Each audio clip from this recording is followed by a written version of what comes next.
Question है which of the following are called representative block. तो आप देखें आपके पीरियोडिक टेबल में टोटल नंबर ऑफ एलिमेंट्स की संख्या 118 है। ठीक है, कुछ भी पूछ सकता है, जरूरी नहीं है ये सवाल दोबारा रिपीट हो जाए।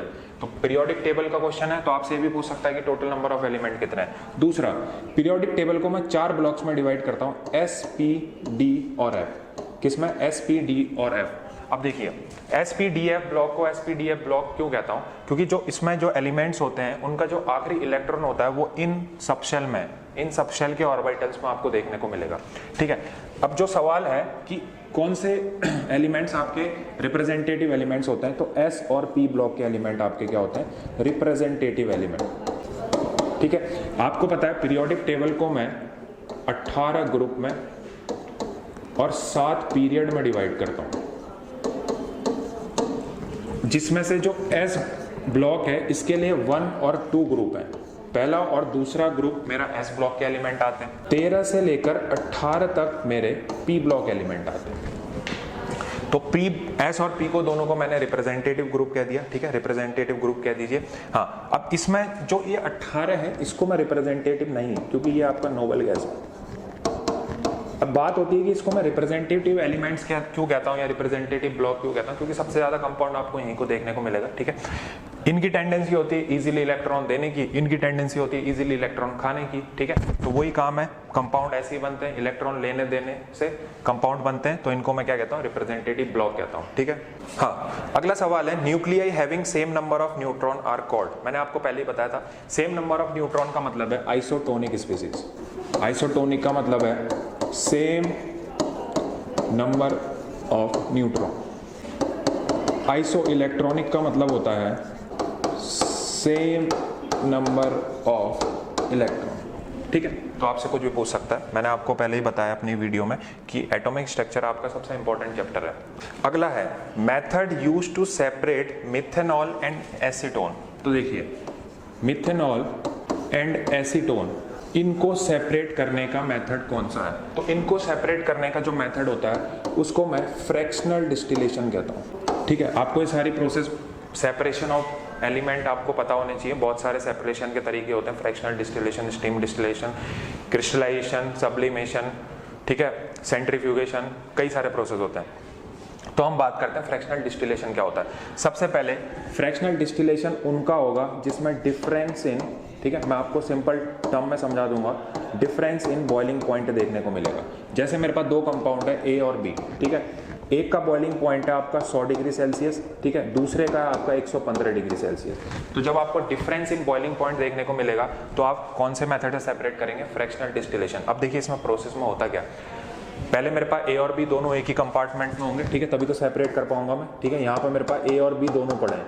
अब मुझे क्या करना है, इसमें से ए अलग करना है, बी अलग करना है। तो देखिए, ठीक है, मैं इसको फ्रैक्शनल डिस्टिलेशन करवाता हूँ। फ्रैक्शनल डिस्टिलेशन का मतलब क्या है? मैं नीचे से गर्म करूंगा। ठीक है, अब मैंने इसको गर्म करना स्टार्ट करा नीचे से।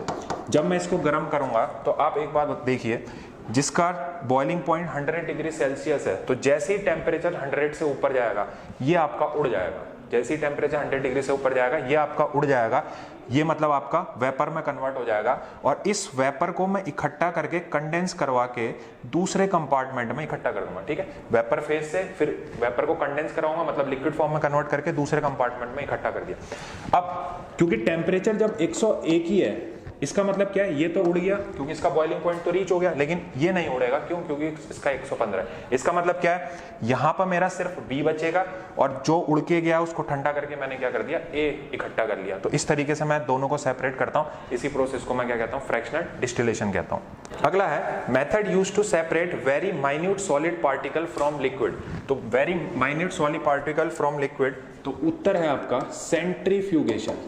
आपने सेंट्रीफ्यूगल फोर्स सुना होगा। ठीक है, हाँ जी, सेंट्रीफ्यूगेशन एक मेथड होता है जिसमें मैं क्या करता हूं, जो माइन्यूट सॉलिड पार्टिकल है उनको क्या करता हूं? सेपरेट। आपसे कुछ भी पूछ सकता है, आपसे पूछ सकता है कि ड्राइंग ऑफ क्लॉथ, जब आप वॉशिंग मशीन में कपड़े सुखाते हैं तो उसमें कौन सी प्रोसेस लगती है? सेंट्रीफ्यूगेशन। सेंट्रीफ्यूगेशन का मतलब क्या है? गोल गोल गोल गोल घुमाओ, सेंट्रीफ्यूगल फोर्स लगता है। ठीक है, जो पानी को क्या करता है? बाहर को फेंकता है। अगला आपसे पूछ सकता है कि क्रीम फ्रॉम मिल्क, ठीक है, आपने ये सब देखा है। ठीक है, सेंट्रीफ्यूगेशन का मतलब है गोल गोल चक्कर घुमाओ, ठीक है, तो क्या होता है, सेपरेशन हो जाता है, सेपरेशन।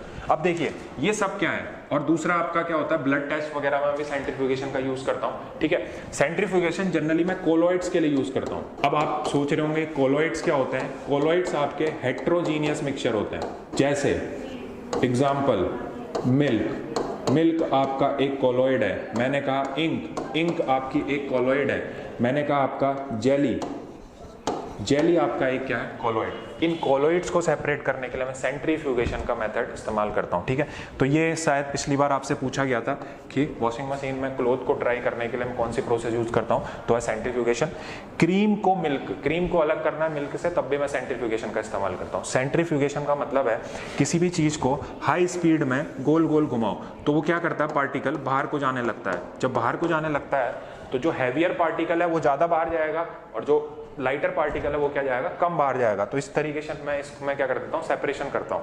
अगला सवाल है Downs process is used to extract. ठीक है, आपका सवाल है Downs process is used to extract. तो Downs process is used to extract, इस बार तो आपसे सिर्फ ये पूछा सोडियम, तो आपका उत्तर होगा सी, सोडियम। ठीक है, अब ये भी एक इलेक्ट्रोलिसिस प्रोसेस है, इसमें भी दो कंपार्टमेंट होंगे, एक होगा आपका कैथोड और एक होगा आपका एनोड। तो एक चीज याद रखिए, कैथोड में आपकी, ठीक है, कैथोड में आपका सोडियम मिलेगा, ठीक है, जो डाउन्स प्रोसेस में मुझे चाहिए। दूसरा आपको एक और चीज याद रखनी है कि एनोड में आपकी जो गैस मिलेगी वो है आपकी क्लोरीन।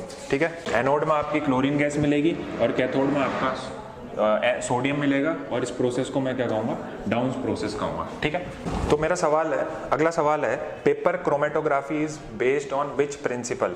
तो देखिए मैं आपको बताता हूँ, पेपर क्रोमेटोग्राफी आपका पार्टीशन पे डिपेंड करता है। ठीक है, अब देखिए पार्टीशन में होता क्या है, क्रोमेटोग्राफी आप लोगों ने स्कूल वगैरह में की होगी। ठीक है, क्रोमेटोग्राफी में दो फेज आपने को देखने को मिलते हैं, एक होता है स्टेशनरी फेज, अभी सिंपल टर्म में समझा दूंगा, और एक होता है आपका मोबाइल फेज। क्रोमेटोग्राफी को भी मैं सेपरेशन के लिए इस्तेमाल करता हूँ। ठीक है, एक मिक्सचर होता है, उसको सेपरेट करने के लिए भी मैं क्रोमेटोग्राफी को यूज करता हूँ। पेपर क्रोमेटोग्राफी में स्टेशनरी फेज आपका पेपर होता है। ठीक है, क्रोमेटोग्राफिक पेपर कहते हैं, ये सेलुलोज का बना होता है।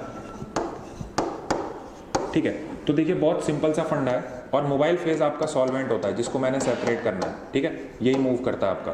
तो देखिए बहुत सिंपल सा फंडा है, कुछ नहीं है, मैंने एक पेपर लिया, ठीक है, 2 सेंटीमीटर ऊपर लाइन खींची, यहाँ पर मैंने अपना सॉल्वेंट रख दिया। ठीक है, फिर इसको मैंने क्या करा, क्रोमेटोग्राफिक पेपर में डिप करके रख दिया।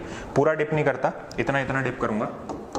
ठीक है, क्या होगा, आप आधे घंटे बाद अपने पेपर को देखेंगे।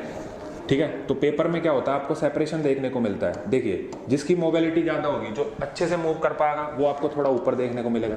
जिसकी मोबिलिटी कम होगी, वो कम मूव कर पाएगा, तो आपको इधर देखने को मिलेगा। अगर मैंने यहाँ पे 3 कंपोनेंट ले रखे हैं, ए, बी एंड सी, तो आप देखेंगे कुछ टाइम बाद आप सेपरेट कर पाएंगे उनको। ए आपको यहाँ मिलेगा, बी आपको यहाँ मिल सकता है, सी आपको यहाँ मिल सकता है। तो ये है आपका पेपर क्रोमेटोग्राफी का सिंपल सा फंडा, और ये आपका पार्टीशन पे डिपेंड करता है, जिसमें स्टेशनरी फेज और मोबाइल फेज आपको देखने को मिलता है। सो एवरीवन, इस तरीके से आप अपने क्वेश्चंस को प्रैक्टिस कर सकते हैं। ठीक है, आई होप आप अच्छे से तैयारी कर रहे होंगे। Thank you so much.